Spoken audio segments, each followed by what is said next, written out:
ये छोटा तारा जो नज़र आ रहा है ये शुक्र और बड़ा चंद्रमा आज सुबह 29/1/2022 का नज़ारा सुबह। राम राम।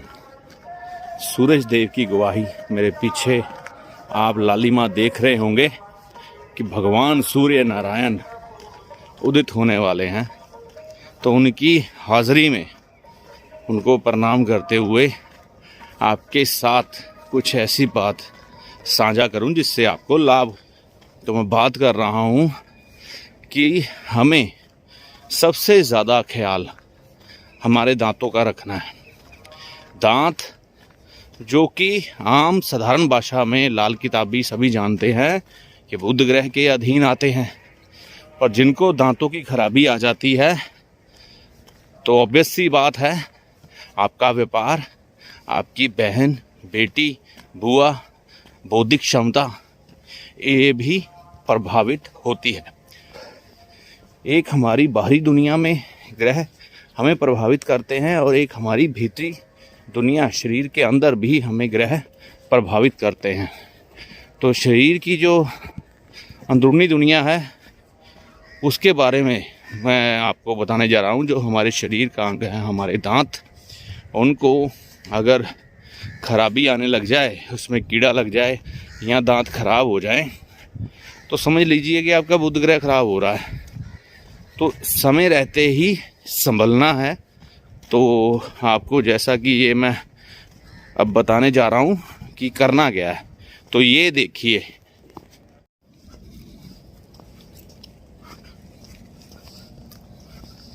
हाँ, दांतों में कड़वी जरूर होती है थोड़ी, लेकिन भाई सच तो कड़वा ही होता है। तो दातुन अपनाइए, जीवन में अपने कष्टों को भगाइए और बुध ग्रह को ठीक करिए। क्योंकि अगर आप ये अंग्रेजी कंपनियों के टूथब्रश अपनाएंगे ना तो आपका बुध अवश्य ही खराब हो जाएगा। तो विदेशी कंपनियां सिर्फ अपने प्रॉफिट का सोचती हैं, उन्हें कुछ नहीं लेना आपकी सेहत से, ठीक है। बाकी हमारे देश में लोग मुनाफे के लिए इंसानी ज़िंदगी से किस कदर खेल जाते हैं ये आपको मालूम ही है। तो ये नीम की शुद्ध दातुन है जो मंगल की कारक है, शनि का प्रभाव है, ठीक है। इसको जब हम करते हैं तो हमारा बुध ग्रह ठीक होता है, क्योंकि मंगल नेक और शनि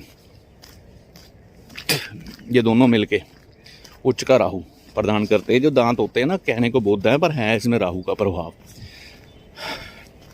हर चीज़ को काट देते हैं। हमारे पेट के ना, पेट में जो चीज़ जाती है पेट का रास्ता आगे सुगम कर देते हैं, ठीक है। इनका इस्तेमाल सही हो तो आपदा ही अभी आविष्कार की जननी है। तो जब किसी के ऊपर आपदा आती है वही पीछे की तरफ भागता है। तो पुराने समय में यही की जाती थी, लेकिन लोगों ने इसका मजाक उड़ाया गया, हंसे गए, ठीक है, और ये चीज़ें छूटती चल गई। कुछ इसमें कड़वापन होता था तो हमारे बच्चे इसको अपना नहीं सके, तो पुराने बुजुर्गों को या पुराने लोगों को अनपढ़ गवार कहकर उनकी चीज़ों को तिरस्कृत भावना के साथ छोड़ दिया गया। आज दांतों पर पानी लगना, ठंडा गर्म लगना, दांतों में पायरिया, ब्लड आना, मसूड़े कमज़ोर, तो इन सब तकलीफ़ों को झेल रहे हैं। वैसे तो फटकड़ीज़ के साथ भी दांत साफ़ किए जाते हैं, उसके साथ अगर आप ये अपना लेंगे ना, अपने पार्क में, अपने घर के नज़दीक नीम का पेड़ लगाएं, उसे पलने दें खूब, फिर उसके बाद उसकी दातुन का प्रयोग करना शुरू करें। वैसे भी इसमें पॉजिटिव ऊर्जा का संचार होता है, ठीक है। नीम और कीकर की दातुन सबसे बढ़िया मानी गई है। वैसे इसके अलावा और भी बहुत सी दातुनें हैं, तो इनको जब आप करना शुरू करेंगे ना तो लाभ आपको अवश्य होगा। हमारे बचपन में हमारे मोहल्ले के बुजुर्ग किया करते थे तो हम देख के हंसते थे, अज्ञानता थी। लेकिन जब ज्ञान मिला तो मैंने झट से इस चीज़ को अपना लिया, क्योंकि अच्छी चीज़ों को अपनाना बहुत मुश्किल है, बुराई तो आपकी तरफ भागती आती है, ठीक है। तो जब हम इनको करते हैं तो इसमें कड़वापन जो है ना दांत के कीड़ों को मार देता है।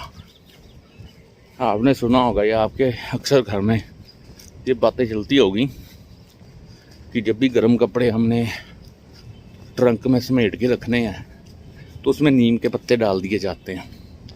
क्यों डाल दिए जाते हैं? कि उसमें कीड़े ना आए, कपड़ों को कीड़ा ना लगे। तो अगर नीम की दातुन हम करेंगे ना तो दांतों को भी कीड़ा नहीं लगेगा कभी। इसकी जड़ों में जब कड़वा बन जाएगा इसका, तो ये हमारे बुध को, राहु को ठीक कर देगा। तो अपने बुजुर्गों को अनपढ़ गवार नहीं कहना, बहुत सियाने थे। आज हम ज़्यादा पढ़ लिख कर मूर्ख कहला रहे हैं, क्योंकि ज़्यादा ज्ञान, ज़्यादा विज्ञान भी विनाश का कारक है। तो विनाश आज के समय में हो ही रहा है, आप देख ही रहे हैं। तो इन चीज़ों को अपनाने से आपको अवश्य ही लाभ होगा। पहले के समय में ना हमारे शहर में, जैसे मैं जलंधर में रहने वाला हूँ, तो वहाँ पर चौक चौराहे थे, अड्डा शाहपुर चौक, ज्योति चौक, वहाँ पर ये दातुन बिकती थी, नीम की दातुन और कीकर की। लोग ना लाकर काट कर ऐसी दातुन बना कर बेचते थे। अब समय के गर्द में वो चीज़ें अपना नहीं सका, कोई गुम हो गई। पर लाल किताब के जो अच्छे विद्वान हैं, मैंने देखे हैं एक दो, ठीक है, वो आज भी नीम की दातुन का प्रयोग करते हैं, क्योंकि वो इसकी महत्वता को जानते हैं। तो ऊपरी उपाय आप जितने मर्जी करी जाओ, जितनी देर तक आप अपनी भीतर की आदतें नहीं छोड़ोगे, अपनी जीवन शैली में बदलाव नहीं लाओगे, तो ये छोटी छोटी चीज़ें जो बुध को ठीक करती हैं, राहु को ठीक करती हैं, ठीक है, इसको नहीं अपनाओगे तो है नहीं ठीक होने वाला बुध बद आपका। ऊपरी उपाय जितने मर्जी करी जाओ, दांत ठीक है तो बुध ठीक है, दांत झड़ गए तो बेटा आप खड़ गए। नकली जरूर लग जाते हैं लेकिन वो राहु के हैं, ठीक है। तो अपने असली दांत समय रहते बचा लो, बुध को बचा लो। और जब हम ये उपाय करते हैं ना, इसका प्रभाव दांतों पे ना मानना गला, ये आपके व्यापार को भी ठीक करेगा, ये आपकी बहन, बुआ, बेटी के जीवन पे भी प्रभाव डालेगा। कि अगर कोई उपाय की चीज़ किसी जगह पर रख के आने से ग्रहों का प्रभाव बदलता है, तो क्या किसी आदत को, किसी ग्रह की आदत को अपनाने से नहीं बदलेगा? 100% बदलेगा।